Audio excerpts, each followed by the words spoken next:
Bună seara, doamnelor și domnilor! Vă mulțumim că sunteți alături de noi. Ascultați Radio AVTM, Vocea Europei.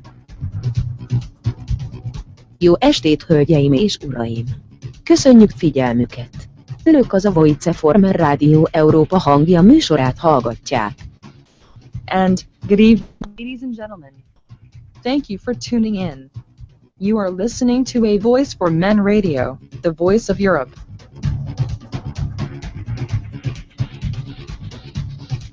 A Voice for Men is the flagship of the men's rights movement.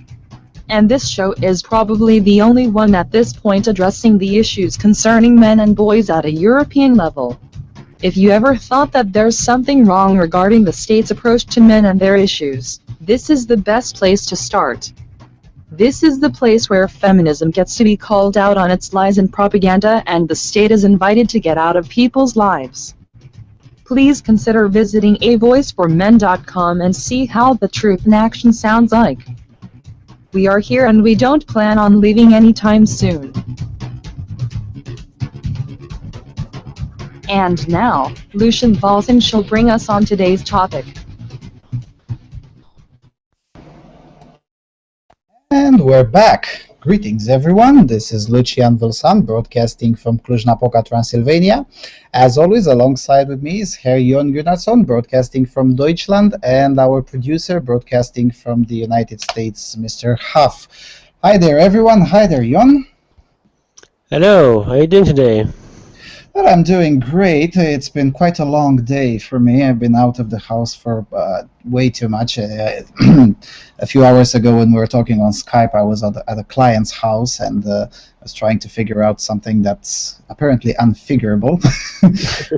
But other than that, I'm also whining about the weather. It's damn cold. Last weekend I've been to Bucharest and I expected to be slightly warmer since the climate in there should be more Mediterranean, but no, it was something like minus 15 degrees during the nights and minus 5 during the days.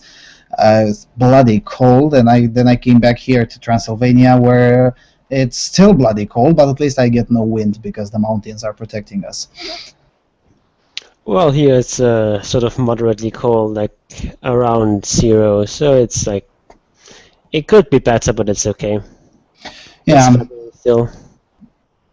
Okay, one more thing, if there's anyone in any of the 2 chat rooms, 3 or whatever, how many chat rooms there are, please let me know if the intro was heard decently. If it was, then I guess we have a way of broadcasting sounds. Other than that, yeah, I'm looking forward, especially for the second part of the show and the opening statements of Jon, which I will really enjoy, and I'm not joking with that. And let's talk about tribalism, which is necessary and probably can only happen on this show, which is by far the most un-PC show even within the non-feminist sector. And with that being said, let's take the news intro and then let's go to the news. You're listening to AVFM Radio, the voice of Europe. This is the news.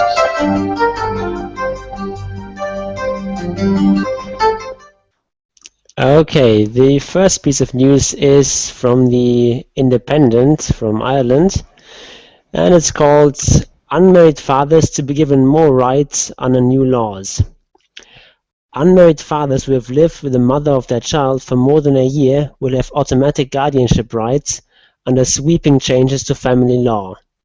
The landmark legislation will, for the first time, give unmarried fathers legal rights to access to their children, despite being separated from their children's mother. Only mothers currently have guaranteed guardianship of a child born outside marriage, and fathers can be forced to engage in lengthy legal battles to get access to their child. The new rules, which are contained in the government's Children and Family Relationships Bill, have been welcomed by children's charity Barnardos, which described the legislation as, quote, a hugely significant development. If the bill proposed by Justice Minister Frances Fitzgerald is passed, unmarried fathers who lived with a partner for 12 consecutive months, including at least 3 months after the child is born, will automatically become guardians. Currently, fathers can only secure rights to their child if they contain a statutory declaration signed by the mother allowing access. They can also apply for guardianship through a district court, but neither route guarantees becoming a guardian to their child. Barnados said the new provisions, quote, recognizes and values the commitment of fathers to their children, and by applying a cohabitation clause, ensures that fathers who do not wish or intend to be involved in their child's life are not automatic guardians. It also ensures that fathers of children conceived as a result of rape or incest are not automatic guardians. End quote. Step-parents and a parent's cohabiting partner will be able to apply for guardianship if they have shared caring responsibilities for a child for more than 2 years. In these changes, guardianship will be limited to day-to-day decisions, while major issues regarding residence, religion, and education will be the sole responsibility of a biological parent. Sounds good to me. It's not perfect, but hey. Definitely sounds like a huge step in the right direction, and it's really good news. Yeah, and a chap from Northern Ireland, this particular legislation will come to force in the Republic of Ireland, but in Northern Ireland, the non-feminist community in there is engaged in a similar process in pressuring the local legislature to pass something similar. They have done some progress in the sense that they got a few individuals who have decision power on their side, and they're also spreading around some sort of petition, and I promised them that I'll plug it in. It's on change.org. I know that petitions can sometimes be inefficient, but in this case it may not be that inefficient for the simple reason that the decision factors in Northern Ireland are already watching that. So essentially they want to say, well, let's see how many are actually supporting this, so we know how much we risk if we say no. That's my impression. I could be totally wrong with it. But anyway, so yeah, it is a step in the right direction. Now, admittedly, this thing with 3 months after the child is born, it may be regarded still as too restrictive. But on the other hand, I guess parents who do, fathers who do want to be involved in their kids' lives, and for some reason the mother denies access because they were never married, they're spared of the legal costs of obtaining that right. I mean, as far as I'm concerned, if it's your biological father, your biological child, you should have automatic both responsibilities and rights for that child. Yeah, I mean, this ruling will still be unequal. It will still favor mothers over fathers, but at least it will do so to a lesser degree than it has done in the past. Indeed, yes. It's as I say, it's not perfect, but well, it favors mothers over the fathers to a less degree than it used to. So yeah, in that regard, I think it's a good idea. Okay, going to the next one, which I'm not gonna read except for the first 3 paragraphs tops. Coming from the Daily Mail, sadistic thugs beat homeless man to a pulp with drill, golf club, and a rock in a sock, then defecated on him after a woman lied that he was a child rapist. A homeless man was savagely beaten with a drill, a golf club, and a rock in a sock by a sadistic thugs after a woman falsely claimed that he was a child rapist, a court heard. Adam Blythe, 34, had his face smashed in by brothers Gavin and Wayne DeLewan after they took him from a doorway and back to the home of Kelly and Racebeck in Blythe, Northumberland. The group had been drinking when Racebeck, 22, made the allegation that he was a pedophile and said he had been done for raping 2 little boys, the Newcastle Crown Court was told. Now, the article is very long. It goes into every detail, and with the testimonies of every single assailant. What I find particularly weird is that the two brothers, essentially, their statements are something like that, something like, well, we're too really sorry, but yeah, we did beat that guy. Somewhere in the article they say we took turns. I know it sounds horrible, but we took turns, and I'm ashamed and disgusted with myself, one of the brothers says. But the woman in question denies that she even saw the guy. I mean, she said, "Oh, I have no involvement in this." Why is that happening? I mean, I definitely can understand emotionally why this beating occurred, even though I still think it's utterly wrong to claim justice in this manner. But at least the two guys are saying, well, yeah, we did it. We should not have done it. Well, we deserve the punishment. But the ladies, oh, but no, it didn't happen. Or it did happen. I mean, at first she claimed it didn't happen at all. I saw that in another article in the Telegraph, I think. And then she came back and said, oh, but it did happen, but I didn't touch him at all. How does that even working? I mean, I know the trial still continues, but still, you admit that two random guys dragged a guy into your own home, but then say you had no idea what was going on and you didn't contribute, even though you are the one who essentially made that happening in the first place. Yeah, I mean, random strangers come into my house to beat up other random strangers all the time. I mean, could happen to anyone. Yeah, and again, let's make no mistake. These two brothers didn't start beating the guy absolutely randomly. I mean, it was absolutely randomly from the point of view of the homeless man, but from their point of view and from this woman's point of view, they weren't beating him randomly. It was because she said that he raped two little boys, which wasn't true. Yeah, and that shows how dangerous accusations like that can be. I mean, it could very well be that they might have killed him if things had turned out a little bit differently. I mean, from the way it is described in this article, it was a really, really savage beating that might well have killed him.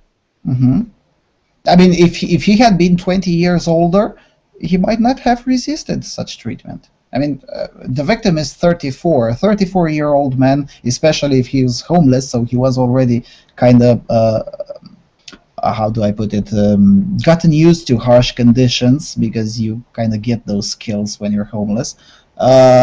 He resisted, barely resisted, but he resisted and he didn't die. But had he been 55 or 60, yeah, that could have ended even worse. Yep. Yeah, and then this is solely my opinion. This also shows how women sometimes exert violence, because this thing with violence by proxy is something practiced more often than people think by women. I mean, if a woman doesn't just pick up the axe and start beating the crap out of someone else, that doesn't mean that women cannot or don't exert violence. They sometimes do things like this. They exert violence by proxy, essentially by convincing someone else, usually a man or a stronger woman, a physically stronger woman, to commit violence in their name. Yeah. And in my opinion, even if she didn't, I mean, the two brothers said, oh, she assaulted him as well. That's what the other two brothers are saying. But even if she didn't assault him at all, and the fact that she placed the venue at the brothers' disposal, and essentially her allegation made the whole violence happen, that enough should be worthy of punishment. Yeah, definitely. I mean, if the comparison is allowed to me, I'm thinking of, I know it's a far-fetched comparison, but it drives the point home. Think of Charles Manson. The guy didn't actually kill anyone, but he made it all happening. Yeah. So yeah. So in this regards, the same goes with Mrs. Kelly Reisbeck. The same should be true. Okay, let's go to the next one. Okay, next one is from Staff's Live from the UK. Women's group blasts a plan for men's rights society at Staffordshire University. Plans by Staffordshire University students to launch a men's rights society are being blocked by its rival Women's Network group. Student Vajra Datu made the suggestion for a new society when he posted his idea on the Student Union Better Staffs Forum page. But now members of the Women's Network group at the university in Stoke-on-Trent have taken action against the proposal. Fiona Wood, pictured above, chair of the Women's Network, even created a controversial poster pictured right, asking students if a men's rights society is really needed to accelerate conversation from students. She told Staffs Live, quote, "If the men's society is about fathers for justice and issues treating men more fairly in court, then that's fine." The statement written in the forum for the Men's Rights Society was very male-centric, and there was no mention of women. It was trying to raise the rights of men and lower the rights of females. It also talks about the myth of the rape culture, which is a very dangerous area to talk about. I strongly believe in equality and will fight for it no matter the sexual orientation or race of the individual. I want to know what Vajra Datu's end goal is, and I'm hoping to get that on Tuesday. End quote.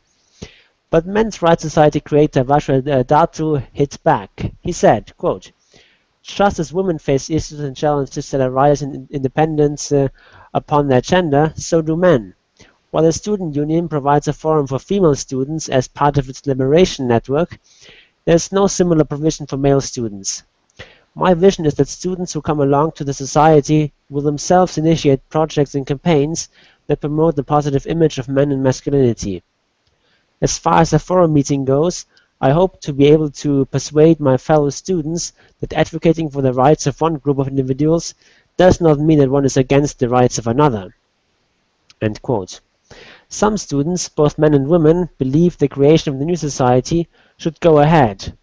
Staffordshire University law student Katrina Ling, 21, said, quote, "I personally feel there should be a men's rights society, or even better, an equal rights society. Every student deserves to feel their voices being heard, and I currently feel the Women's Network doesn't do this. I've personally felt like I cannot attend Women's Network meetings due to my views on certain situations, like my desire to be a housewife. Although the Women's Network claims to fight for equality, men are not invited to every discussion, and if you disagree, it can feel like you're looked down upon." End quote. Student Chris Warwick, 32, of Golden Hill, Stoke-on-Trent, said, quote, "If women have a network with society, and so do the LGBT+ community, it's only fair a men's rights society should be allowed.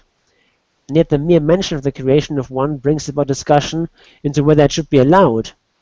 The Women's Network allegedly finds the creation of the society quote-unquote dangerous. Anyone supporting true equality between sexes wouldn't find this dangerous at all, and so no one has to come to the conclusion as are they really supporting gender equality?" End quote. A meeting by Staffordshire University Union has been arranged for Tuesday, February 17, in a bid to diffuse the tensions between the two societies. Staffordshire University President Mel Ramsey told Staffs Live, quote, "As a students' union, we don't have any stance, but we encourage students to talk. If the majority of students ask us to do something, then we will try our best to do it if it is possible. We just want everyone to get their opinions across in a good, healthy debate where everyone feels like they had their voice heard." End quote. A spokesperson for the National Union of Students said, quote, "We do not know about any other men's rights society, but student unions from other universities are not at liberty to discuss the societies they make with us." End quote. A students' union meeting will then take place on Wednesday, February 18, at 6 p.m. in the Students' Union September room to discuss the issue. And here we go again. Yep. Oh my God, can you imagine a men's rights society being male-centric? Yeah, how dare they? How dare they? And oh my God, they didn't mention women at all. Well, can you imagine that? I mean, so what? Seriously, so fucking what? I mean, I didn't went to check the forum and see what is the manifesto of this society. I really don't care. At the end of the day, even if all the arguments in there are correct, in the sense that, yeah, maybe they're too male-centric, they don't mention women at all, they talk about the myth of rape culture, all the other, let's say everything the feminists say is correct. Well, so fucking what? Seriously, so what? The rape culture in the UK is a myth, by and large, no matter how you look at those numbers, it is a myth. There is no rape culture in the UK or anywhere else in Europe. I mean, what's the problem? Seriously, what's the problem? Yeah, because they disagree with feminism. Oh, yeah, and there's that. And that's just not allowed. Yeah, and I like this article that it presents the views quite fairly. I mean, it doesn't have a slant, which is hard to see nowadays in a student newspaper. But this article really doesn't have a slant, and it even quotes this female student Zoe Katarina whatever Link, who says, "Well, let them have their society. And personally, I don't really like Women's Network because they hate me for my desire to be a housewife, or if you dare to disagree with them, they'll just behave badly." Or how does she say here? Oh, you feel like you're looked down upon, which is essentially the same thing. So what? And I like how this individual, the chief of Women's Network, will say, "Oh, I strongly believe in equality and I'll fight it no matter the sexual orientation or race of the individual." Notice how... As long as the individual is female. Yeah, notice how sex misses from her. How sex is missing from her enumeration. So yeah, she'll believe in equality and fight no matter what if the individual is preferably non-white, and whatever sexual orientation that individual has, and as you said, probably provided that the individual is female. Otherwise, well, not so much. Yeah, I googled it up 1 hour before this show to see what the results of those two meetings that took place on 17th and 18th of February. I was unable to find the results. Hopefully someone more skilled into browsing student forums will do it for us and post the results. I'm really curious if this society will go forward or not. And obviously, I'm also curious in having this guy, Vajra Datu, or Vajra Datu. I would like to have this guy on the show. Yeah. No, that would be fantastic. And if his society will be declined by the Students' Union, that's even more reason to have him on this show. Okay, going to the next one. Oh, Jesus Christ, this one is very long, but I'm not going to read it entirely. Coming from the Telegraph, France still respects Dominique Strauss-Kahn, but the new trial will destroy him. Oh, jeez, what's happened with the Telegraph? They keep doing this. Anyway. The article is essentially about how the allegations of sexual assault that have been thrown around against Dominique Strauss-Kahn for over 3 years now, probably even 4. It was in 2011, right? Yeah, May 14th, 2000, almost 4 years now.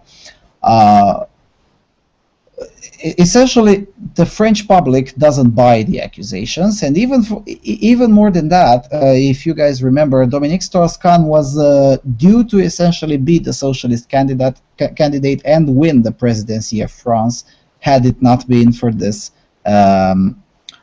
scandal, which essentially ruined his chances of getting the socialist nomination, and François Hollande was nominated instead of him, and François Hollande turned out to be an utter disaster for the economy of France. The article quotes a few members of the public who say, well, maybe had it been for the Dominique Strauss-Kahn to be our president, he would not have fucked up the economy that much. Which I think is a fair view, given that Dominique Strauss-Kahn, he may be a socialist, but at the end of the day, he was the head of the IMF, so he knows a bit more about economics than François Hollande could even begin to dream. What? Probably. Yeah. I mean, the paper claims that he would not have fucked up the economy that much. So yeah. And I really think it's a fair view. I mean, yeah.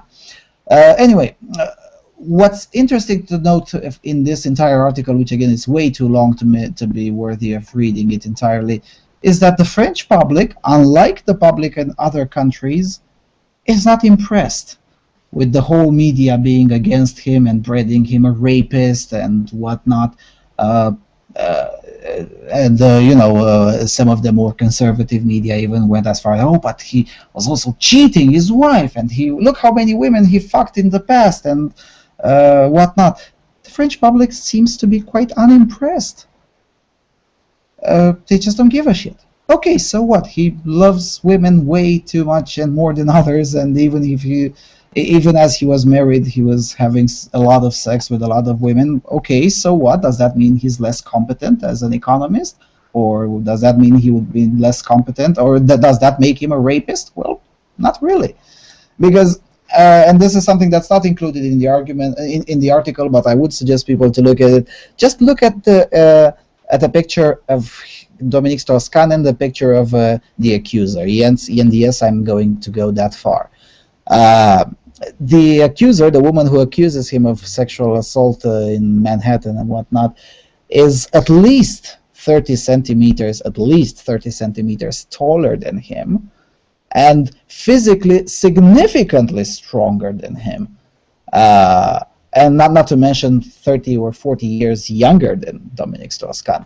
So essentially what the prosecution wants me to believe, I mean, I'm thinking this from the perspective of, let's say if I were a member of the jury, that Dominique Strauss-Kahn, who can barely walk, let alone run, saw this woman from the other corner of the penthouse where he was housed, and ran towards her, put her down, made it impossible for her to move, assaulted her, tried to, and she couldn't do anything about it. And then she left the room after the assault was concluded, and it took her another 2 days or something like that to get her enough to go and report the assault. And the camera footage that shows her leaving his room doesn't look at all as if she was assaulted the way she herself described. I'm sorry, I'm not buying that. Yeah, I can't really comment too much on this because I haven't really kept up with this situation at all, so I just going to have to trust you on that. Yeah, seriously, just that's all the argument you need. Just look at the picture of her and the picture of Dominique Strauss-Kahn, and then come in and tell me that a 60-something-year-old man was able to put this woman, who also had some fighting training, or so she did some martial arts in her 20s. So this guy who has no physical training whatsoever, and he's 60-something, and he's been essentially a couch potato most of his life. I mean, he's an economist. His job is to sit on a chair and speak and write. So I just don't find it believable. I mean, it's like think about it this way. It's like what's that guy's name? Muhammad Ali. It's like Muhammad Ali would say that I assaulted him and put him down and fought him, and he couldn't move because of my assault. And again, Muhammad Ali is something like 25 centimeters taller than me, 50 kilograms heavier than me, and definitely significantly stronger physically than myself. It's just not believable. I'm sorry. And I don't think anyone needs to be a judicial expert to see this.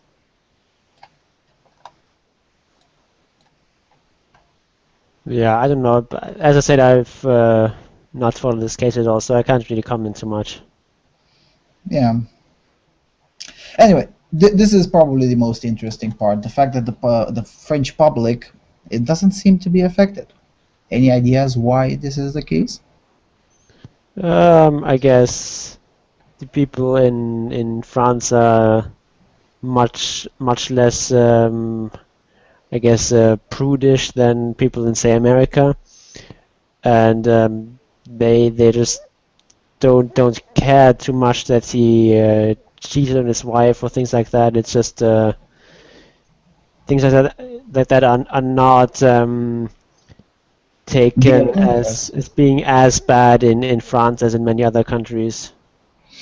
Yeah, there might be a point in that. I mean, Nicolas Sarkozy also cheated his wife, even divorced as he was president, and that didn't affect his popularity too much. So yeah, this thing with a lot less prudish, that makes sense. Although here the article also makes the argument that maybe it's because it happened in America, and the American media was the first one to be to publish this case, and the French don't really trust the American media at all. It's a bit of anti-Americanism mixed in that, so that the Americans are outraged by this, so the French are sort of counter-sitting there and saying that we're not like the Americans, and therefore we just therefore he must be innocent, or at least it's no big deal. Yeah. Well, we'll see how the trial goes, but it seemed interesting to me, the fact that the French public just didn't care.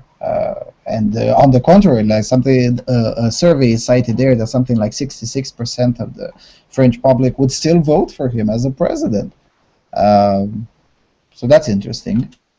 I mean, I can't imagine something like this happening, and not just in the U.S., but I don't know, in Hungary or or in Italy, or I just can't imagine something like this.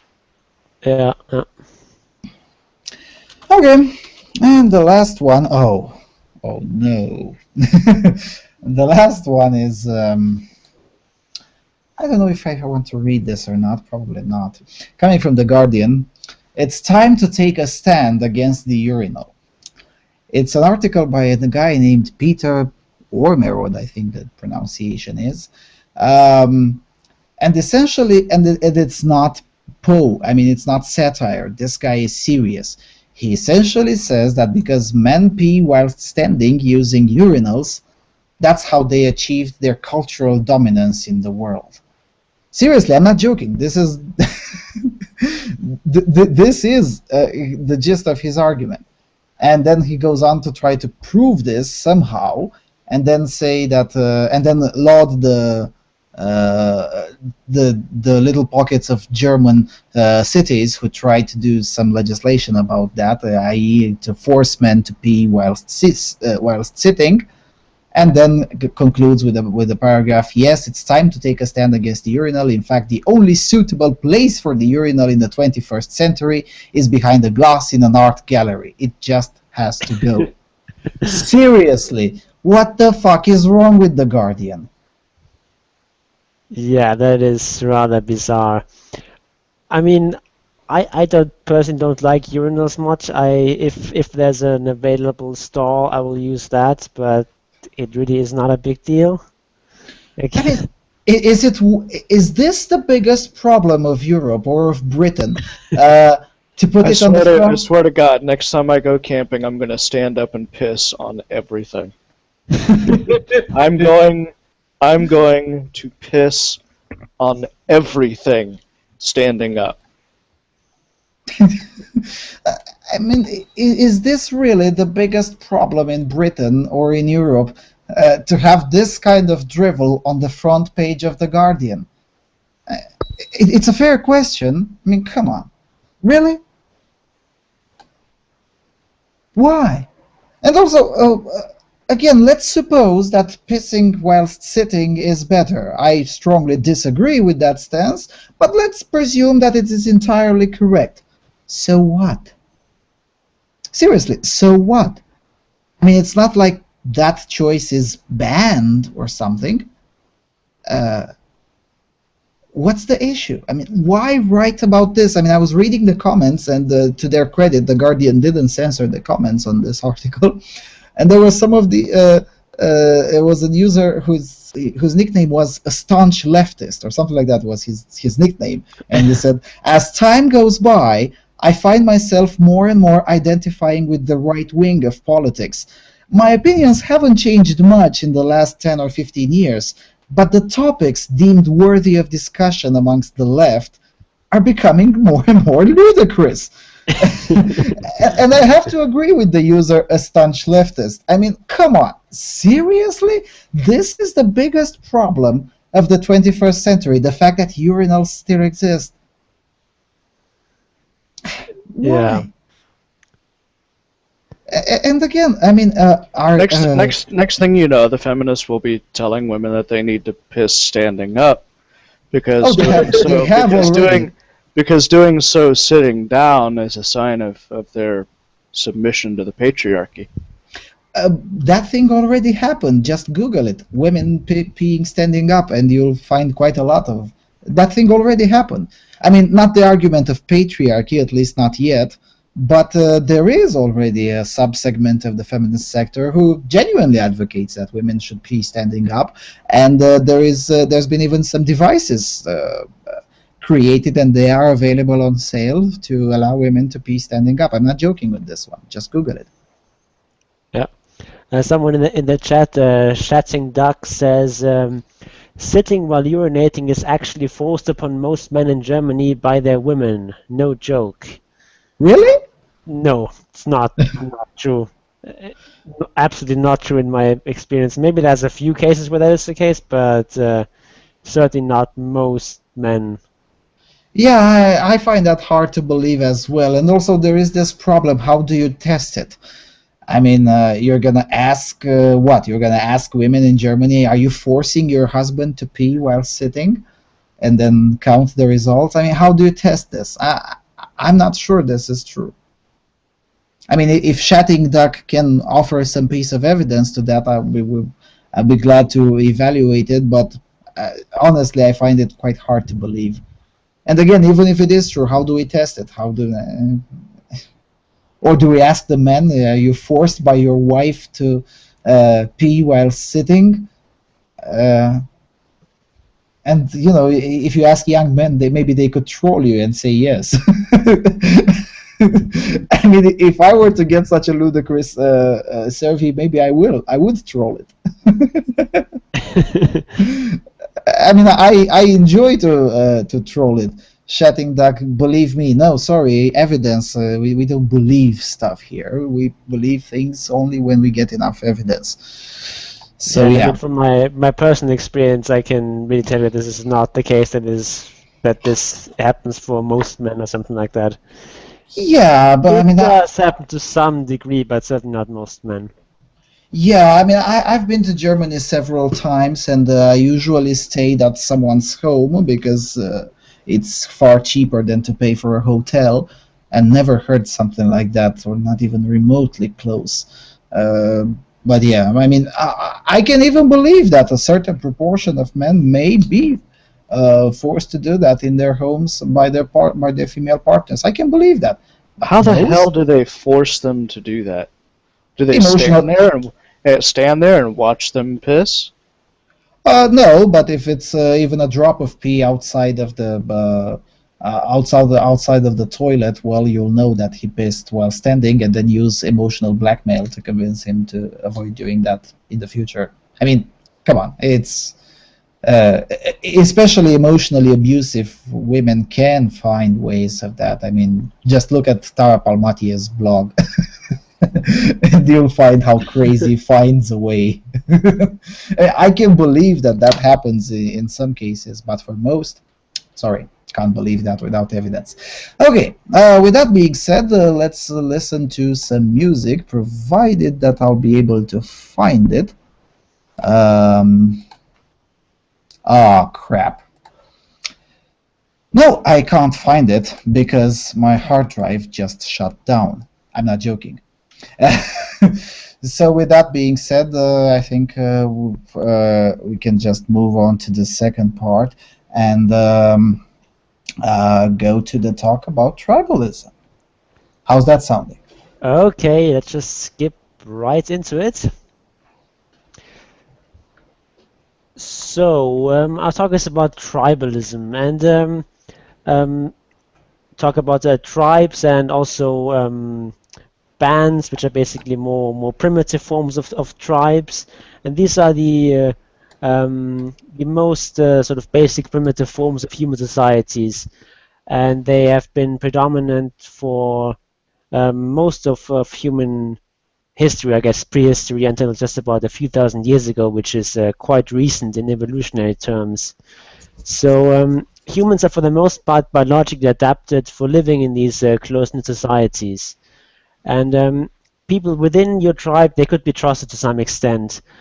There were rules governing your behavior towards other fellow tribes members, and there was a sort of a moral code. But this was not the case with outsiders.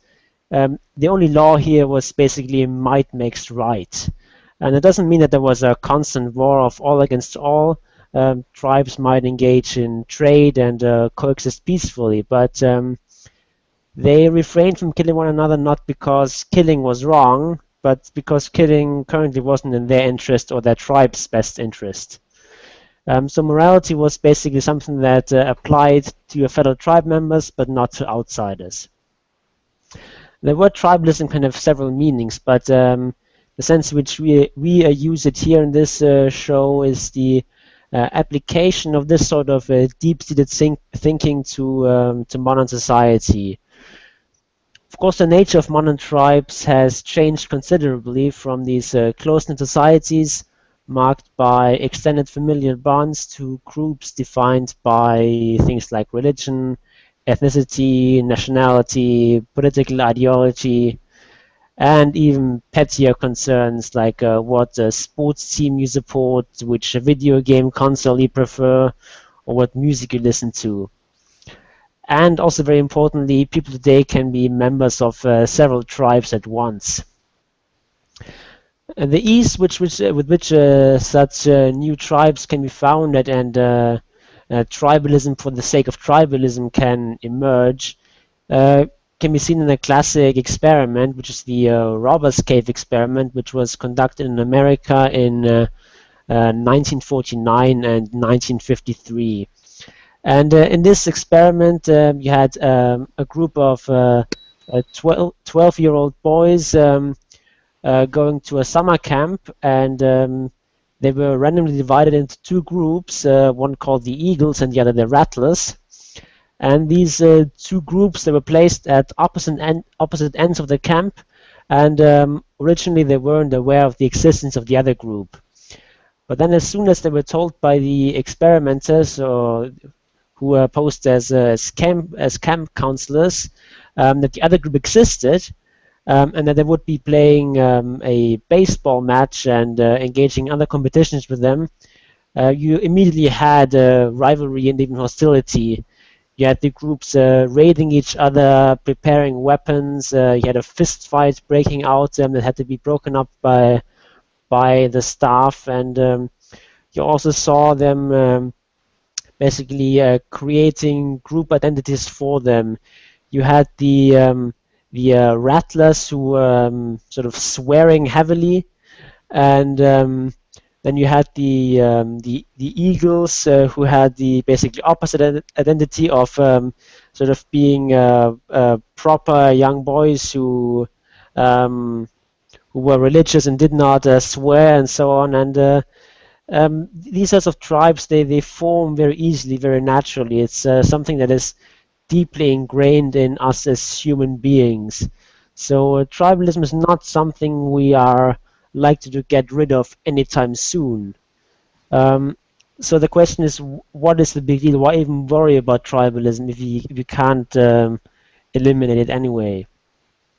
And that's because tribalism destroys discourse. It makes it impossible to have a rational discussion.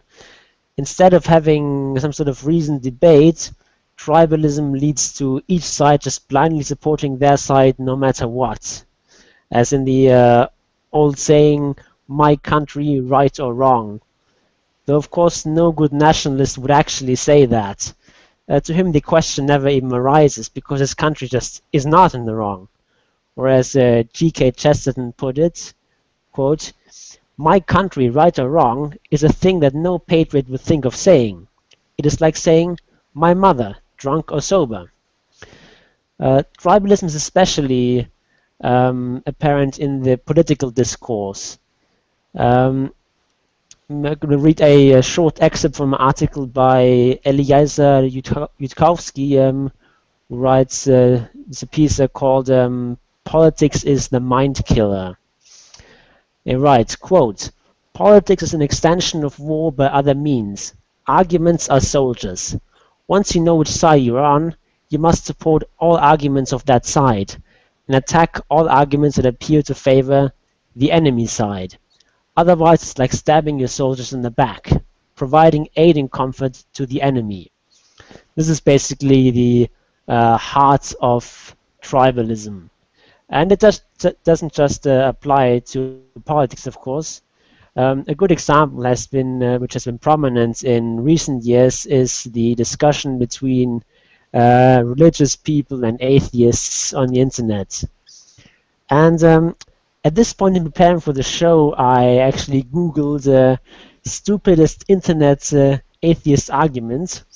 What I expected to find was some juicy, stupid atheist arguments, which I would then present along with some equally stupid religious arguments. But what I actually found was a rich goldmine of meta-stupidity. Basically articles complaining about how particular arguments used by or against internet atheists are stupid, but in doing so, these articles would inevitably make really stupid arguments themselves. And this really proves the power of tribalism in this area better than I really could have hoped for.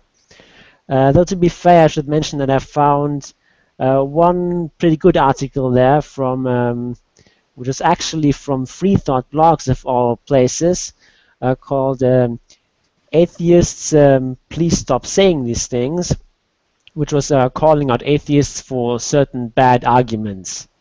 So score 1 for the outgroup, I guess. Unfortunately, the discourse about gender isn't much better. And given how tribalism is supposed to work, and that this show is very much part of the anti-feminism or the men's rights tribe, this would be the part where I talk about all the ways in which feminists are stupid and irrational, and then we can all get together and laugh about how horrible the outgroup is and how virtuous our in-group is in comparison. But I'm not going to do that. And it's not because there's a shortage of stupid, irrational things done and said by feminists. There's plenty of that to go around. And this disclaimer, by the way, has been added to signal that I'm indeed a member of the tribe and that I'm not one of those nasty outgroupers. But doing that would mean that tribalism wins. Because most of the people listening to this show are already sufficiently convinced of the badness of feminism. What we need to do is to examine our own biases. Because even if it is the case, which I do believe, that the anti-feminist tribe gets a lot more things right than the feminist tribe, there are still many bad arguments being made by anti-feminists and MRAs. So how does tribalism manifest itself? Well, it's not binary. It's not that you're either tribalistic or not, or you either belong to a tribe or not. It manifests itself in different degrees, and I think it varies along 2 dimensions. One is intensity, and the other is self-awareness. Intensity is to what degree being a member of a particular tribe is part of your identity and how important it is to you. So as a personal example, I'm right-handed, but I don't care about that. It's a very unimportant part of my identity. I'm also an MRA, which I care about a good deal more. So the intensity of my men's rights tribalism is much greater than my right-handed tribalism. So I'm far more likely to rationally hold some pro-MRA beliefs than pro-right-handed beliefs. And the second dimension is self-awareness. That is, to what degree you are aware of your own tribalistic biases and have taken steps to counteract them. Now, it's important to note that being self-aware of your tribalism is not at all the same as being intelligent or well-educated. In far too many cases, intelligent and educated people use their intelligent education not for overcoming their biases, but rather to reinforce them. because their cognitive abilities make them experts at spotting and dismantling bad arguments made by the outgroup, but they never apply those skills to their own cherished beliefs. A powerful tool here is isolated demands for rigor.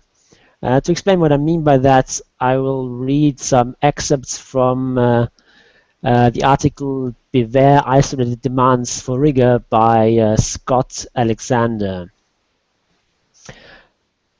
From Identity, Personal Identity and the Self by John Perry. Quotes, it's a nested quote here. There's something about practical things that knocks us off our philosophical high horses.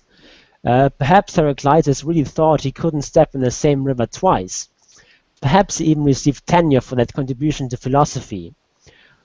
But suppose some other ancient had claimed to have as much right as Heraclitus did to an ox Heraclitus had bought, on the grounds that since the animal had changed, it wasn't the same one he had bought, and so was up for grabs.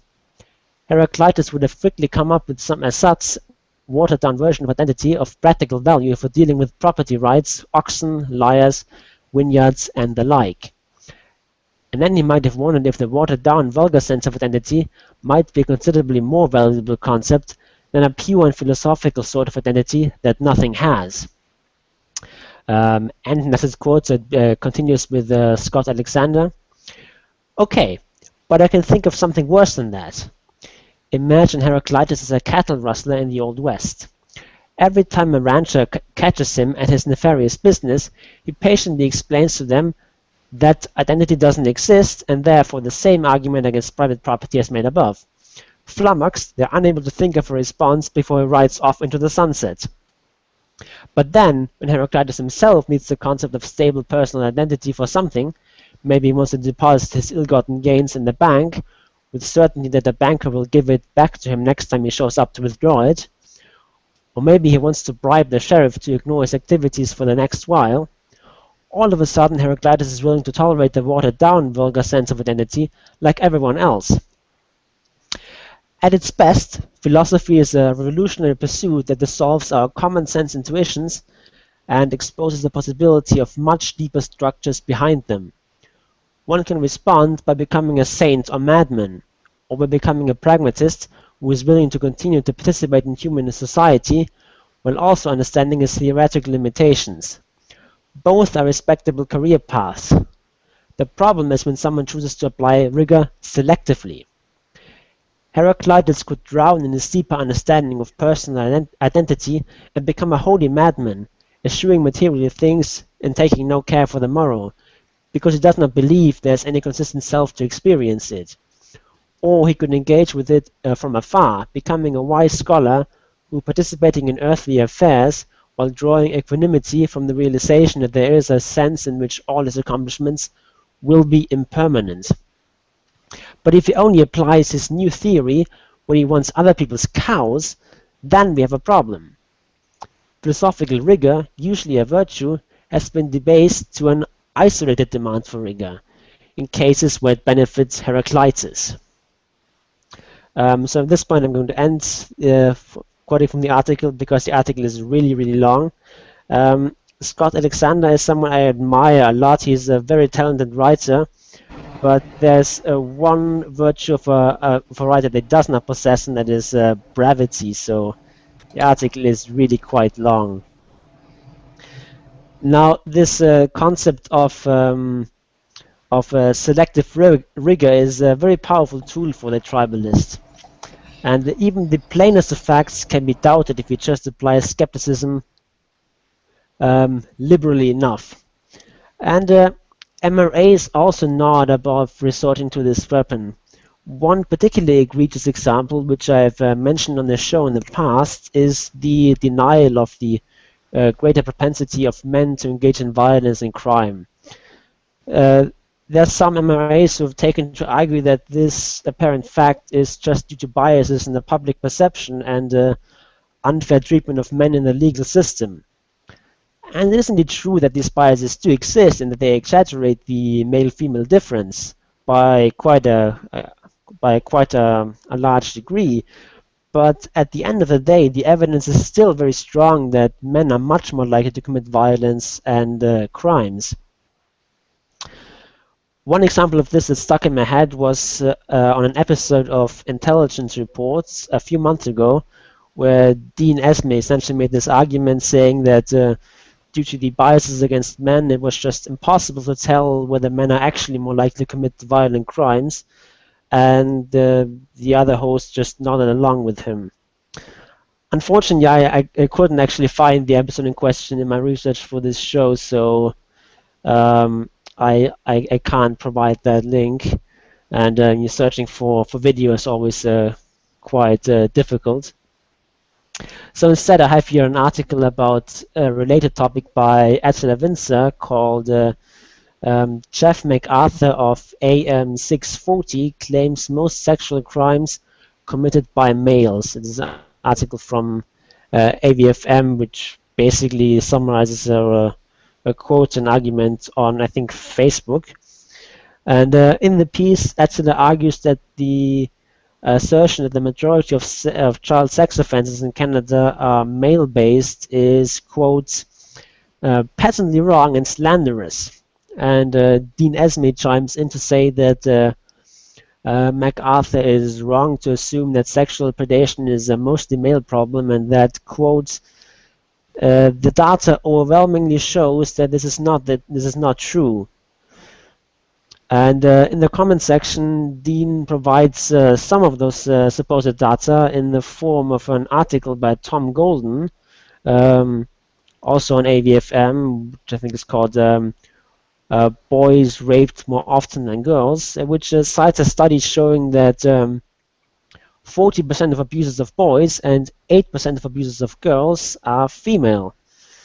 So in other words, it is evidence that a sizable majority of perpetrators of sexual abuse of children are indeed male. But somehow Dean thinks this disproves the claim made by MacArthur, when it in fact strengthens it.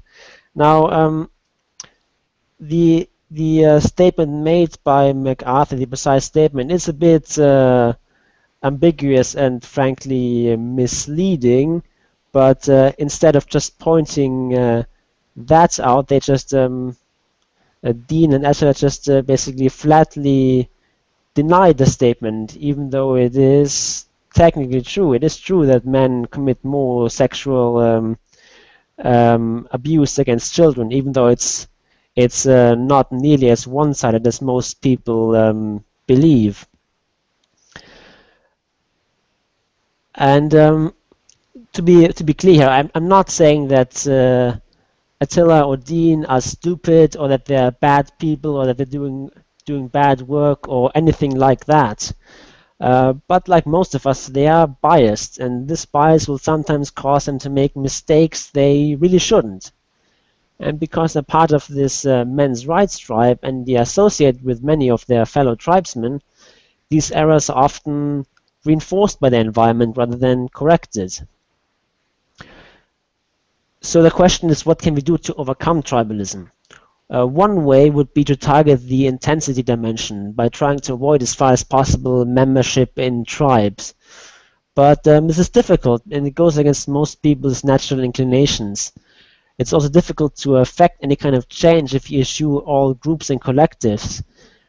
And we should be careful with what we identify, but some identities are indeed good and useful, and I do believe that the men's rights tribe is largely correct on most issues, and I do want it to succeed.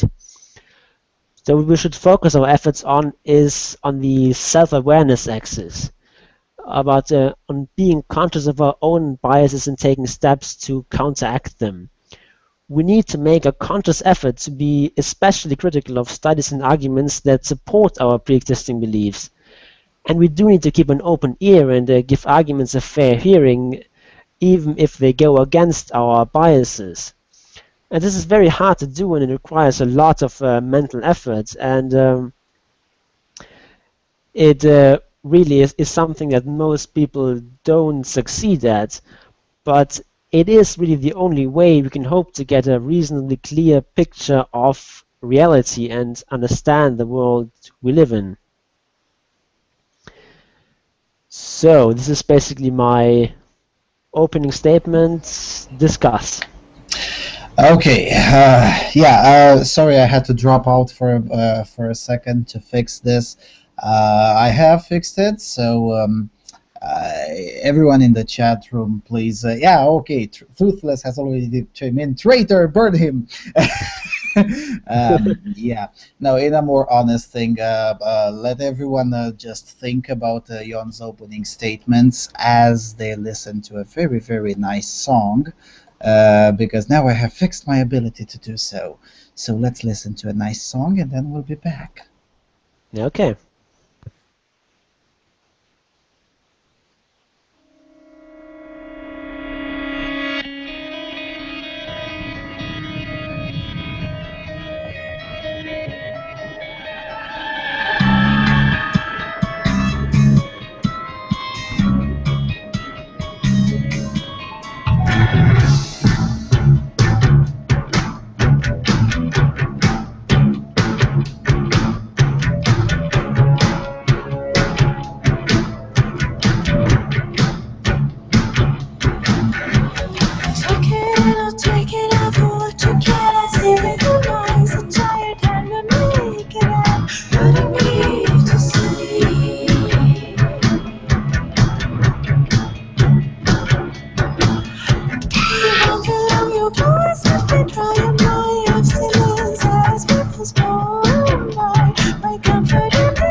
Okay, and we're back. We've listened to Diablo Swing Orchestra Heroines, very nice Swedish band.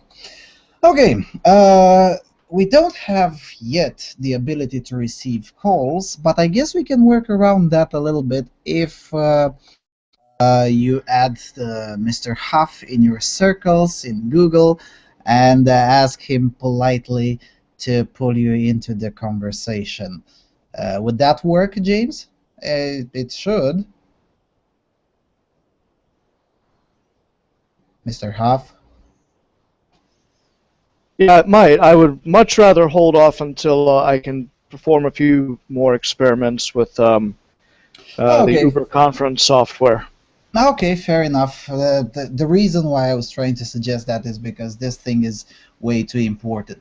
So, okay, then with that being said, I'll be looking forward for James's words on tribalism. Until then, I'll just chime in on my own. Since we clarified it privately, what you're essentially saying there with the comments made by Mr. Esme and by Mr. Vince.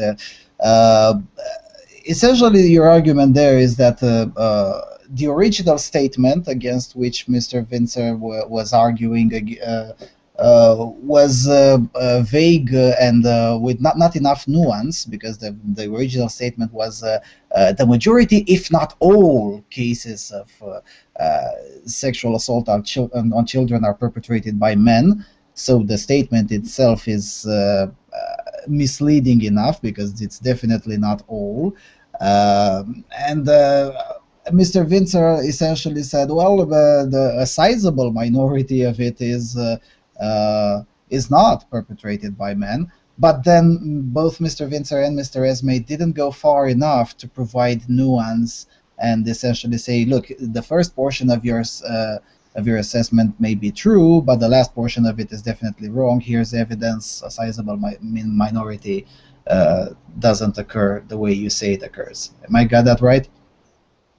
I think you're being a bit too charitable there to Dean and Attila, because at least from my reading, it definitely sounds like they are arguing that the statement that most child abuse is committed by men is false, when it is clearly, or at least the evidence strongly suggests that it is a true statement.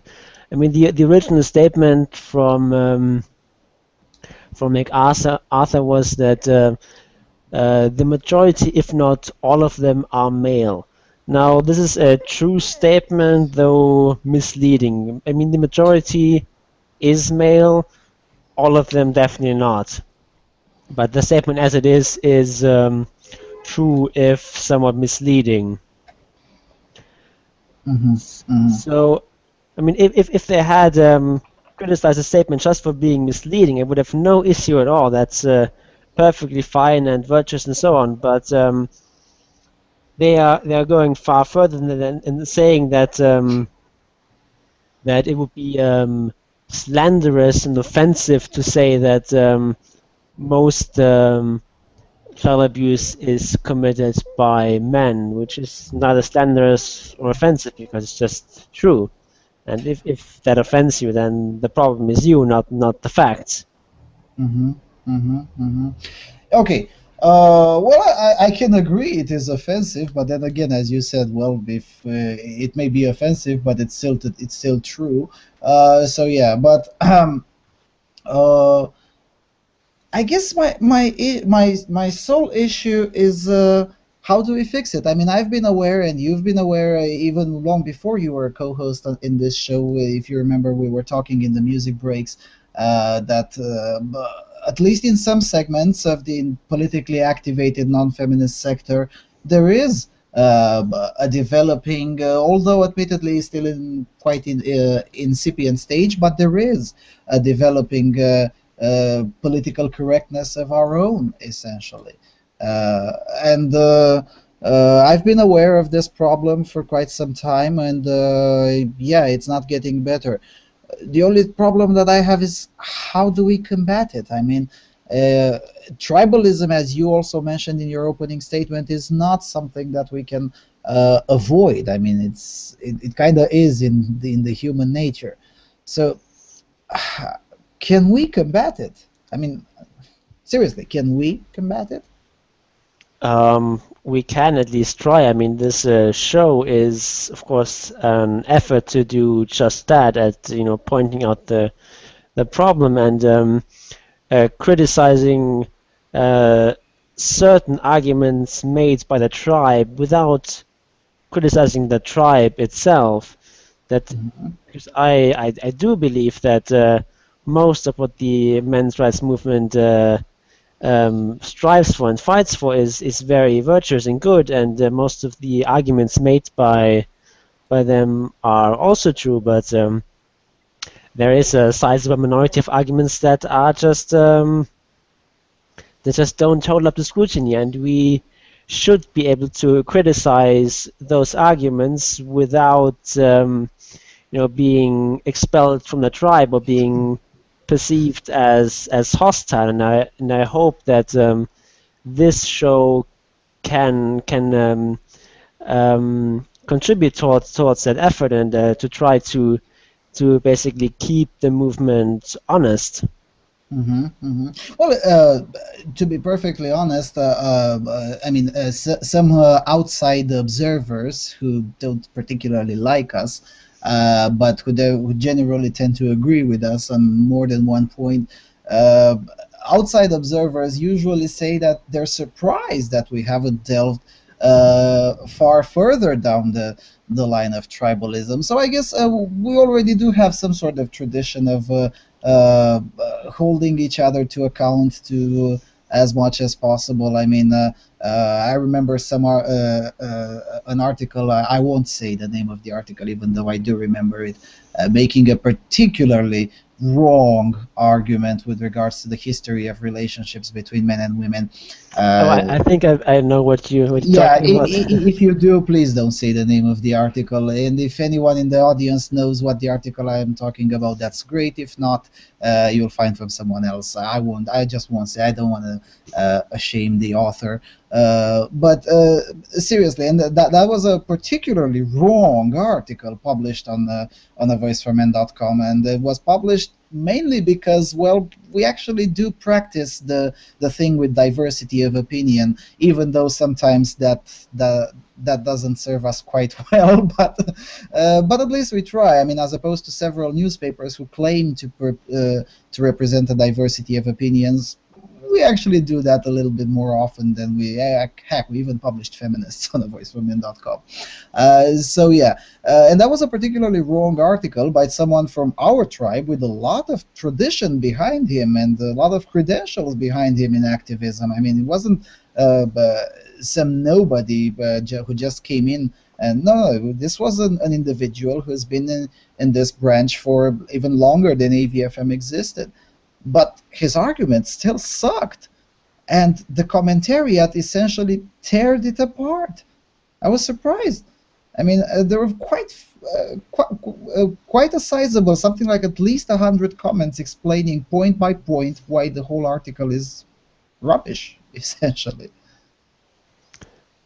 Yeah, I was honestly slightly surprised by that. When I read that article, if it's the same article that you're mentioning, when I read through it, I was sort of in my mind already sort of constructing sort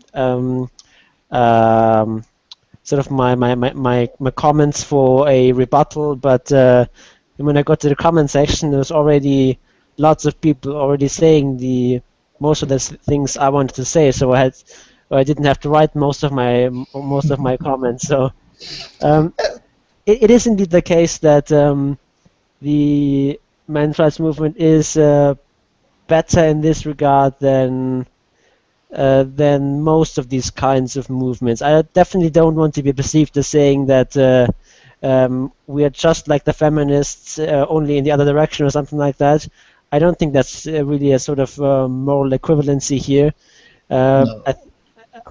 There are indeed some smart feminists, some self-aware feminists who don't fall into this sort of tribalism, but most of them really do quite heavily, and really the issue over there is much worse. But of course, I'm not going to reach those kind of people with this show. So also probably if we would do a sort of feminist, if we were feminists and would do a show like this on this topic, we'd probably be marked as heretics. Yeah, indeed. If we were feminists and we would do a show like this, let's talk about the tribalism within our movement. Well, that would be quite an issue. I mean, just look at the guy. What happened to the guy from Australia, who's an ambassador with the feminist white ribbon, Australia, who wrote an article about domestic violence, and he made the capital mistake of writing it honest instead of writing it with a feminist slant, and the establishment literally expressed itself in the sense that, oh, Mr. Ahmed needs to go through re-education. No joke, that was the the way the folks over at White Ribbon expressed themselves. I genuinely think that's not the case here. However, and I'm thinking that maybe the fact that we see way too much, and come on, you have to admit the phenomenon called pussy pass exists.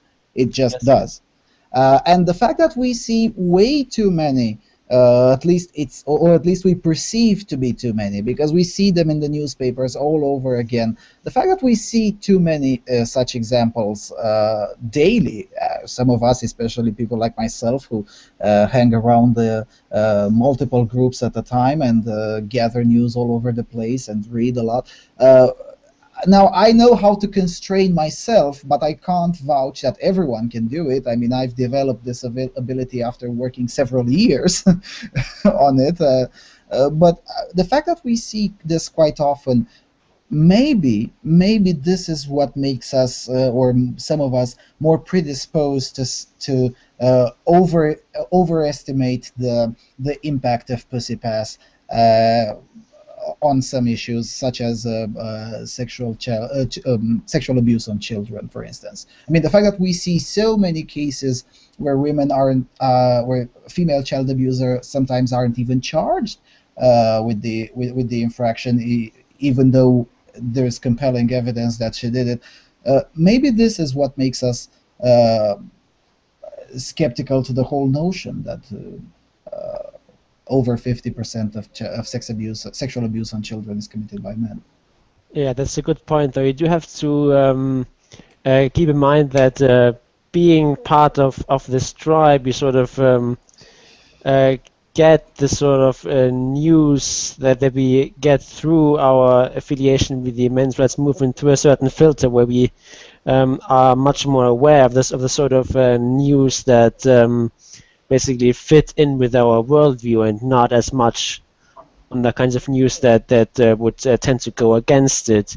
So you do have to be very careful here of generalizing from the news you see to what happens in the world. Yeah, here, as we were talking, Komzo just brings us a link from Sweden. Yet another woman arrested for locking up her daughters for years.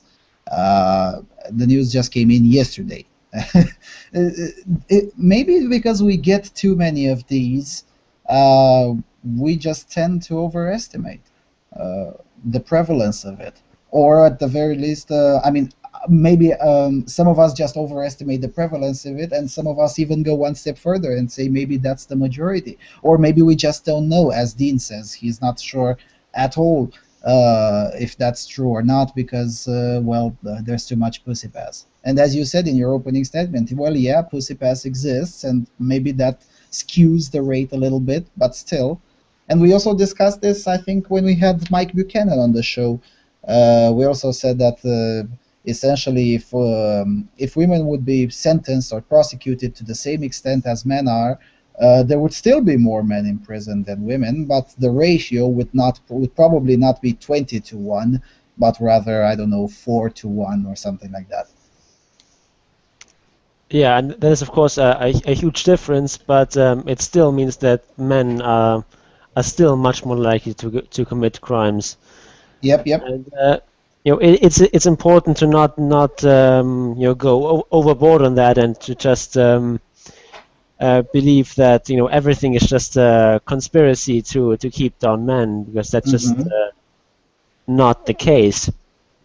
And sadly, to be perfectly honest, I've seen arguments around that way. Admittedly, not on AVFM, but YouTube is a very large place, and sadly, I've seen, and not just in places where with a low audience. I mean, in a place where it has 100 viewers. Well, fine, there are a lot of people with 100 viewers who say a lot of stupid shit. But even in places with a larger audience, and by larger I mean 10,000 views per video or more, and that is something that I see quite dangerous. And I'll be perfectly honest, and people can be pissed on me if I say this. I don't give a shit. There are segments of the YouTube MGTOW community who really do go that far as to assert utter nonsense. I mean, things that fly in the face of reality, big time. Yep. And the thing here is that people sort of even when they're aware of these sort of biases, it's still very difficult to get rid of them. You get sort of people applying two different modes for results that they like and they dislike. One is, can I believe it, and the other is, must I believe it? If you hear something that some study, some particular news item that you like, then you apply the filter of, can I believe it? That is, you put in some effort to verify that this is indeed true, and then if it sort of superficially checks out, then great, you can allow yourself to believe it. If it's something you don't like, then you ask the question, must I believe it? You put in effort to try to debunk it. You look for flaws, for things that don't check out, and if you find some of those, then great, you don't have to believe it. But if it turns out to be really robust finding and so on, then I guess you must believe it, and then you reluctantly accept it. And in using these sort of measures, even though you are actually using evidence and reason and so on, you can still end up with a highly biased worldview, and it's quite difficult to actually rid yourself of this behavior, and it requires a lot of effort. So I guess applying the latter filter with the must, I believe it, would be a good place to start. Essentially, what? Sorry, I didn't quite get that. You essentially said that most people usually you have two filters: can I believe it and must I believe it. And the must I believe it is the filter that requires far more investigation. So if applying the must I believe it filter on most things, that could solve or at least address efficiently the problem, or better. I guess you sort of have to maybe get some sort of middle ground between must I believe it and can I believe it. Just is it plausible or is it implausible? And oftentimes it's going to be a sort of in a gray area, and you just have to try to apply some sort of standard consistently. It's basically what the article about the article from Slate Star Codex about different demands for rigor talking about. You basically have to apply some sort of standard consistently, which is really hard, but that's what you basically have to do if you want to get a consistent, coherent picture of the world. Mm-hmm. Now, looking at the discussion between another Jay and Toothless in the IRC chat room, I think I have another reason why these kinds of things may occur. I mean, many of us live in cultures where it is insisted upon by the media, by our universities and whatnot, that women must be victims. And when you get such an extreme position as the establishment, and it is an extreme position, and it is the establishment position in most cases, the tendency is to be more extreme in the counter assertion. I'm not saying it's a good thing, but I'm saying it's a kind of a natural tendency. Yeah, yeah. I mean, putting it this way, it's not really helping. The culture we're living in is not really helping when we try to do these things. I mean, when you have so-called serious sources coming in and claiming that, I don't know, Gamergate is about oppressing women, I mean, which is an extreme position and not true, that puts you in the position where you have to come with something similar in its radicalness. Is radicalness even a word? Anyway, similar in the level of radical stance in order to attempt to even begin to counteract it. Am I making any sense? Sorry, I didn't quite follow the last bit. Okay, so I'm not making any sense. I don't know if it was because you weren't making sense. I was sort of reading a chat with Huff and I. Oh, I see. So what I'm saying essentially is that when you live in a place or in a circle or in a culture, whatever, that comes with a default establishment position that is extreme, which is essentially women are always victims, which is an extreme position. You as an individual who want to counteract that position, you have to come, or at least you feel yourself compelled to come with a position similar in its extremity in order to at least get yourself heard. I mean, we can afford ourselves to be moderate now on this show with a decent audience, and people have heard what we're for. Only after several years of rather extreme positions. I mean, nowadays we'll probably never publish an article something like, if you see Jezebel on the road, run that bitch down. We would never publish that now.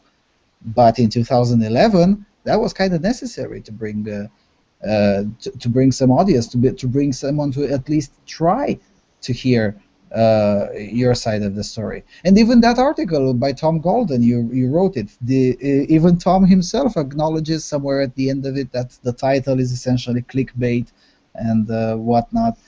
I mean, I'm wondering if some of these things aren't just necessary things to get yourself heard, and then later on to get rid of, as AVFM's editorial stance has done. Yeah, I think there's definitely a lot to that. You do sort of need to get your message out, and if your message is not being heard at all, then it really often is the case that you have to just use whatever means possible to get people to listen to you. And I mean, this sort of message I have here is not against radicalism or extremism, but rather against basically irrationality, basically against being biased. And if you have sort of a true message, and you sort of maybe exaggerate it a little bit, or maybe put it in the very provocative terms without lying or being deceptive, then I think that's a perfectly legitimate strategy. And and even if it offends people or sort of goes against the established norm, that I don't think there's anything necessarily wrong with that. But it doesn't mean that you get to, or that you have to distort statistics or making false statements. Mm-hmm. James, do you have anything to say about this? Come on, you have to have. I've got very little. I'm absorbing a lot of this, mulling it over in my head, looking for other examples of how we indulge in this tribalistic paradigm we're talking about, to the detriment of objective reality. Yeah, I mean, as I'm thinking, and I've been around for several years, and as I'm thinking backwards, and especially before the 2012 period, when there was quite a shift within this organization, as I'm thinking in the history of this place, at least, I can't talk for the entire non-feminist sector, but at least for the history of this place, there are. I can't. I mean, maybe they are, but I can't think of a different example other than the one used by Jon, which is a very legitimate and on-point example. But it seems that it may be probably the only one, or amongst the very few, where it actually did happen.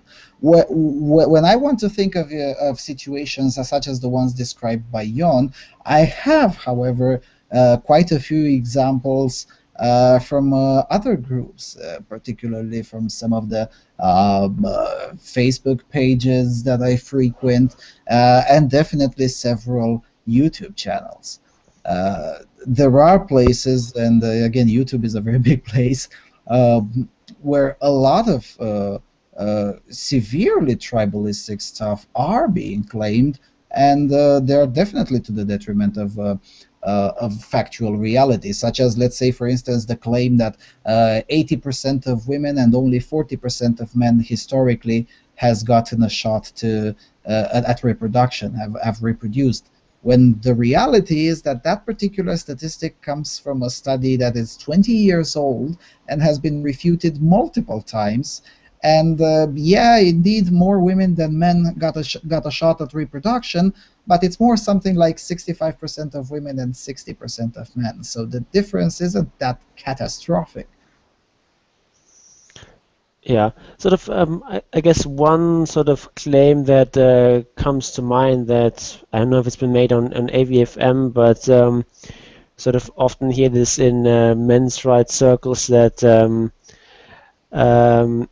that this issue of cuckoldry is very widespread. There's a lot of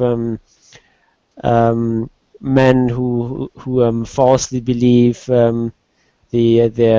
their in quotes children are actually their own. Often you hear numbers bandied around, something like even you hear some of those numbers like 30%, some of those numbers like 10%, but something between some. I mean, the most optimistic studies placed it something around 30%, and the most pessimistic one put it something like 1 in 25. I don't know which one of them is true.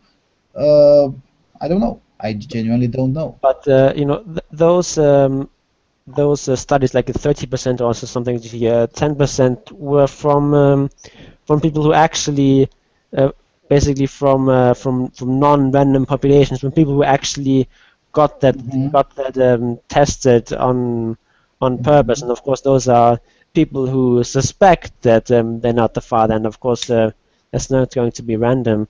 When you look at studies that have been done on random populations, you find actually much lower numbers. I've seen one study from Germany that found only about 1%. Other studies something like 2 to 4%. So it's definitely something that happens, but it is quite rare. And this is something 1 in 25 sounds quite credible. Yeah, 4%. 1 in 25 is pretty much the number thrown around by. I've seen a Swedish study going on this. The study cited by Man Woman Myth made in Britain also cites something around 1 in 25. So yeah, probably that's a more fair or accurate estimation. And you are correct indeed. many articles talking about paternity fraud. When they do cite numbers, in most cases they don't even bother, but when they do indeed cite from how do I put it, tainted samples, essentially from samples. Their control sample is from people who already suspected that they might have been victims of paternity fraud. Yeah, So basically, the that alters the probability result. of being a victim of paternity fraud restricted to that conditional on believing that you're a victim of paternity fraud. That's a very different thing. Yeah, the last time I remember using that, using the 30% number was when we had a piece of news from Bosnia. But now I do remember that even in that article, it was said that 40% of the families who went on to look for a DNA test at the Bosnian authority turned out to be victims of paternity fraud, but it was 40% from the people who actively sought confirmation of the fact. So yeah, the sample was tainted to begin with. Yeah, and on this issue, I actually have to admit that I, until quite recently, also believed that in the sort of 10% figure, I believed that 30% was sort of studies where you have people who seek a paternity tests, and 10% if in just the general population. But it actually turns out that these numbers that presumably I got from some men's rights sources are actually vastly overstated. Yeah, yeah, that's a very good example. Yes. I don't know. I mean, when it comes to the paternity fraud thing, I actually did research it quite a lot, and yeah, I do think that it's probably either 1 in 25 or 1 in 20 at best, which is still quite a large number. But I mean, I think about it like this: in a country like Germany, 1 in 25, there's still what, 1 million children, probably even more. I don't know how many fathers there are in Germany. Sorry. Yeah, but it's per child, not per father. So a father can be a victim of paternity fraud for 4 children. Okay, yeah, okay. So it's still quite a lot of like 18 million people in Germany, so it would be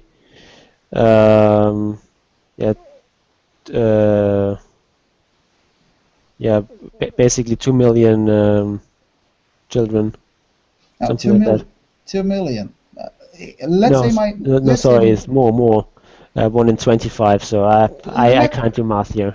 Let's take the conservative estimate, 2 million. I guess for the people who say, yeah, but if we say that only 2% of the cases are affected, that's not an effective way to broadcast the message, and I can agree with that. How about phrase it like this: 2 million children in Germany live with a man who is not their father, yet they believe it is so. Maybe that's that would satisfy both the need to broadcast the message and get impact with it, and without overstating the issue.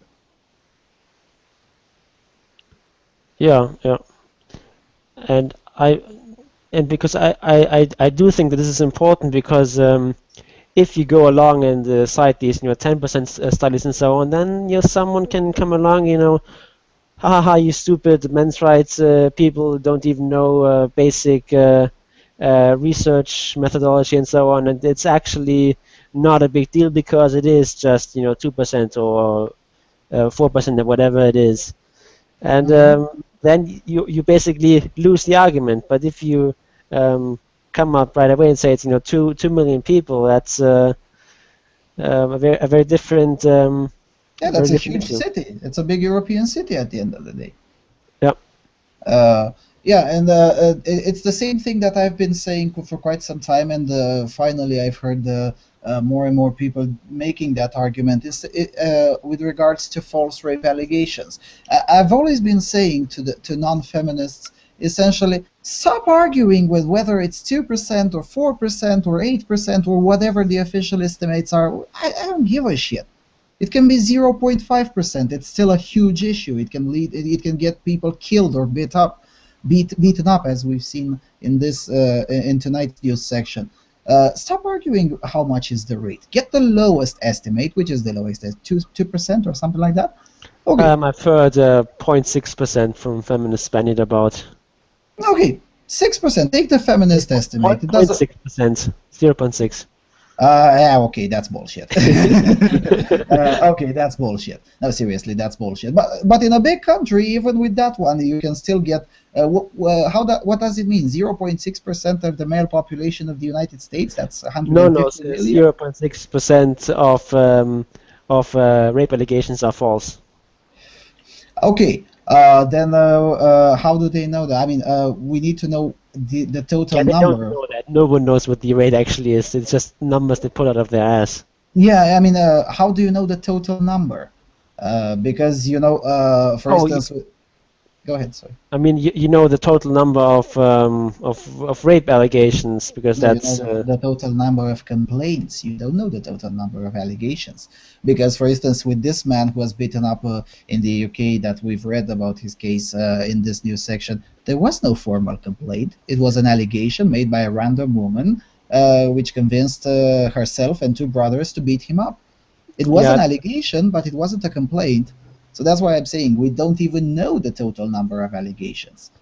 That is sort of a problem because the question is what exactly counts as an allegation. Is it do you have to actually make a complaint with the police, or is it just a casual remark made towards someone? It's very problematic. It's one of the reasons why it's so difficult to actually put a number on and to get things even more complicated, there is this thing that we keep hearing in the US that doesn't exist at all here in Europe with those university tribunals who essentially prosecute on themselves several other crimes, not just sex crimes. If you go to a tribunal like that, there is no formal complaint with the police, but there is an allegation, and young men can be expelled from the university based on that allegation, even though there is no public record of it. Yeah. So yeah, that's why I'm keep saying false rape allegations and not false rape complaints, because the two are really different.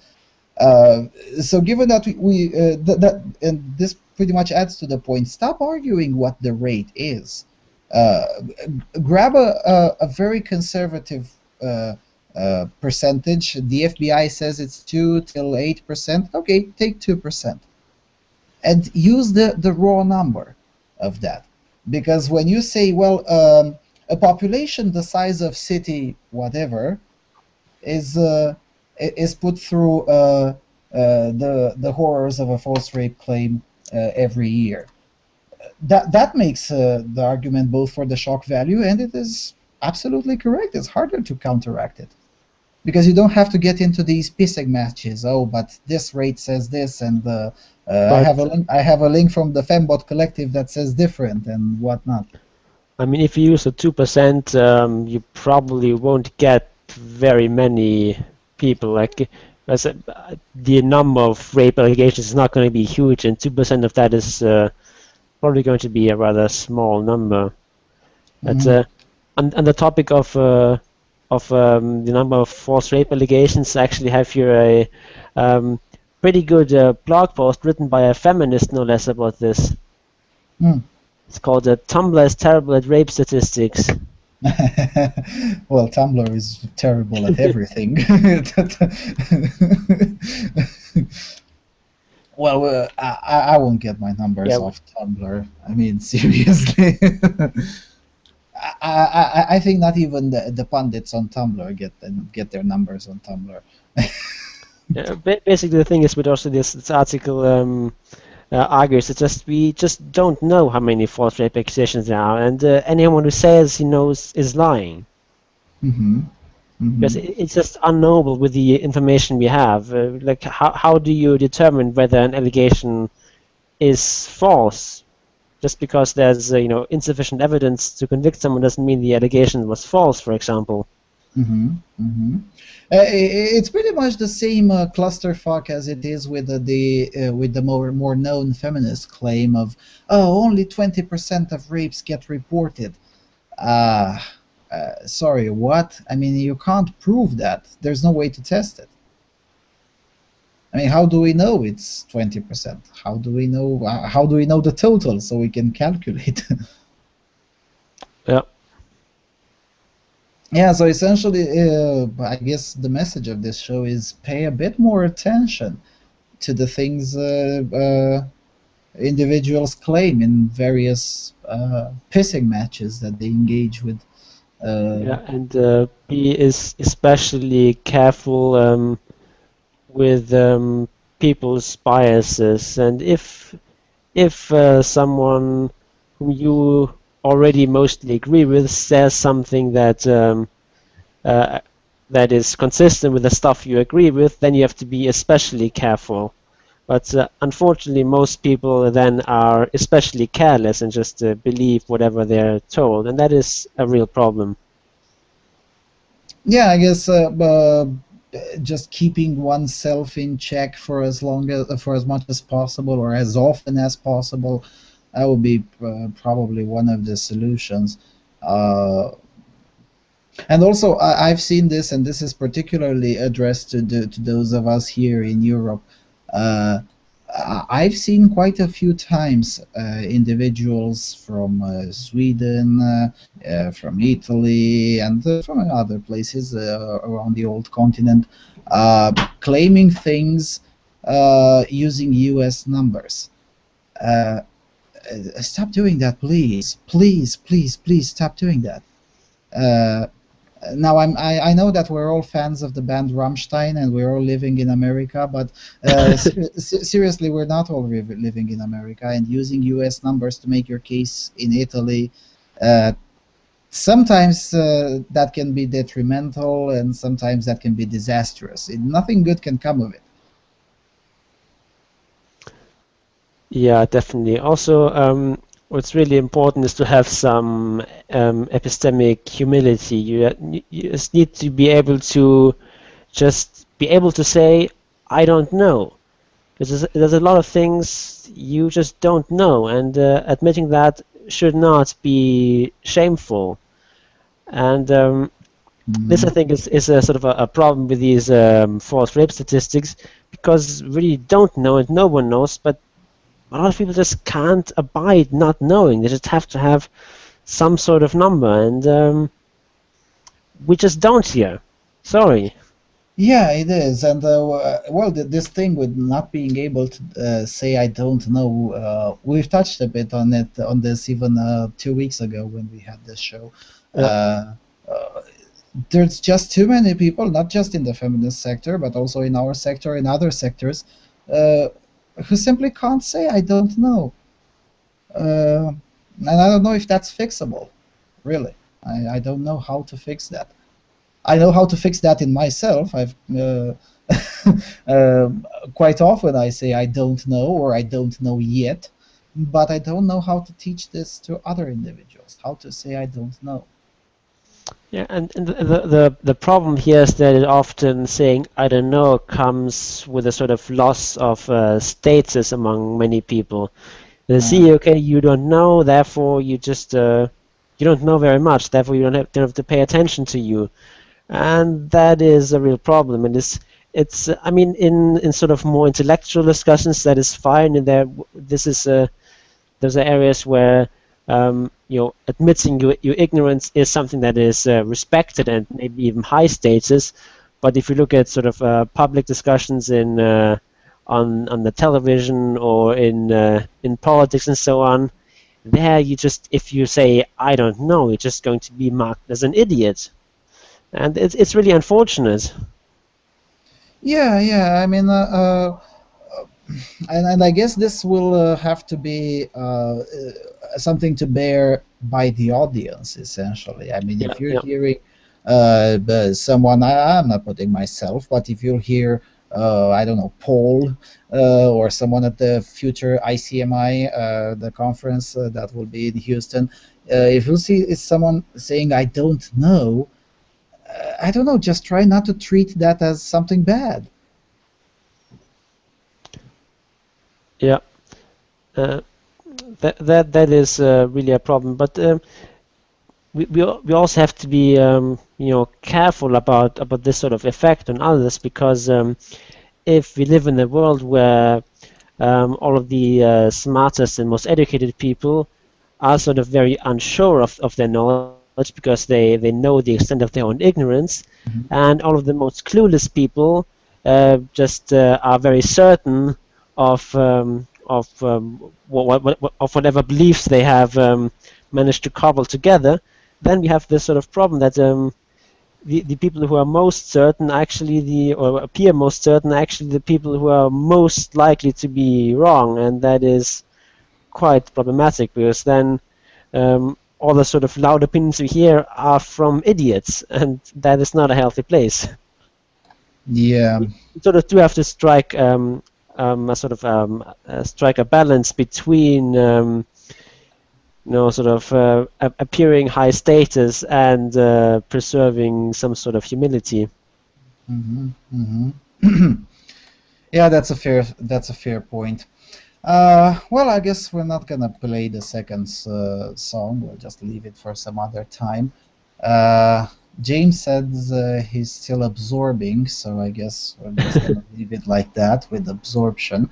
And we should definitely try to schedule another show like this, maybe once we get the call-in ability. This is a topic that is ongoing, and I feel that preventing and I'm also, let's try to do it to end it in a more happy fashion. Quite frankly, I do feel that AVFM has taken steps to counteract this to a certain extent. Is it perfect? No. Is it enough? Well, no, but it's definitely better than it used to be 2 years ago. So I'm generally optimistic about the future of this particular organization. However, there should be a way, and I don't know that way yet. There should be a way to broadcast this message outside, in the sense of other sectors of the politically activated non-feminist community, in the sense of avoiding these things, at least, as I say, as much as possible. Now, definitely there's no way to get rid of it entirely, but not striving at all to counteract this may do more harm than good, and essentially weaken the message. Yeah, definitely.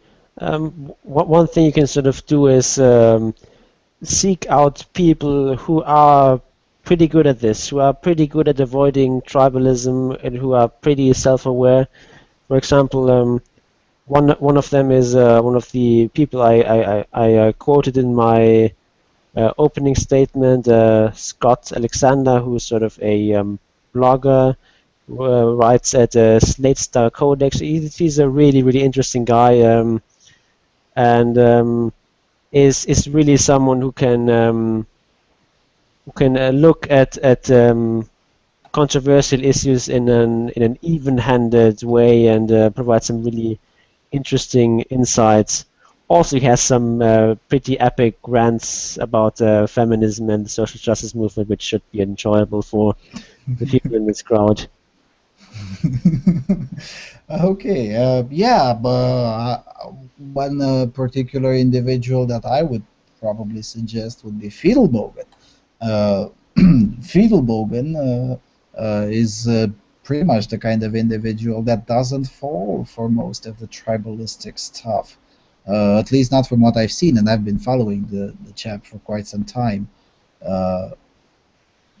Maybe that would be another individual to look up to, or at least to check out when you hear something that just doesn't seem right.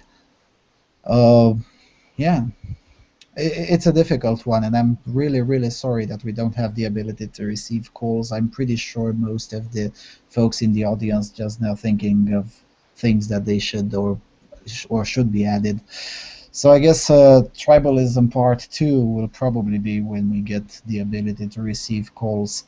Okay, we're approaching the 2-hour mark, so I guess we've exhausted this topic for quite enough. Anything else? Say no to tribalism and take the red pill. Take the red pill. Goodbye, everyone, and hold on a second.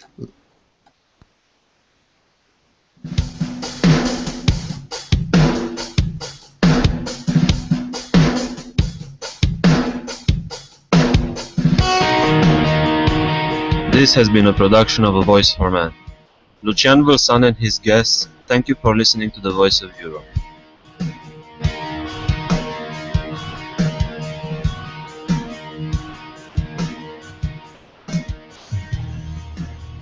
A Voice for Man radio is not corporate media and everything runs on donations. So please consider visiting avoiceforman.com and make a donation.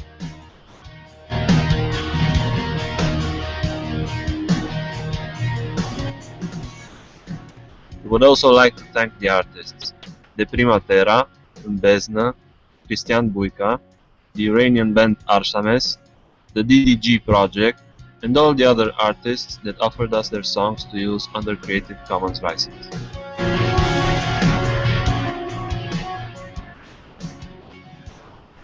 Special thanks go to www.pacdv.com/sounds for putting the sounds of the jingles at our disposal.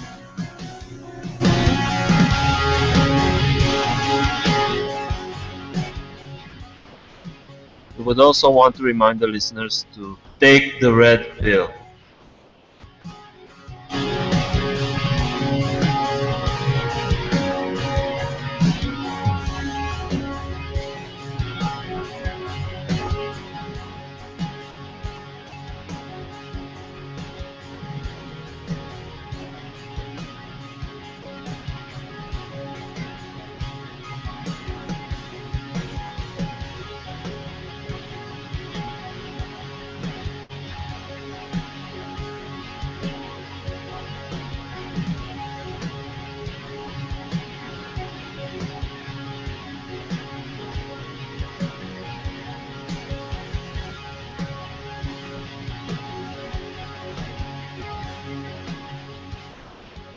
Thank you for listening to us and have a great evening.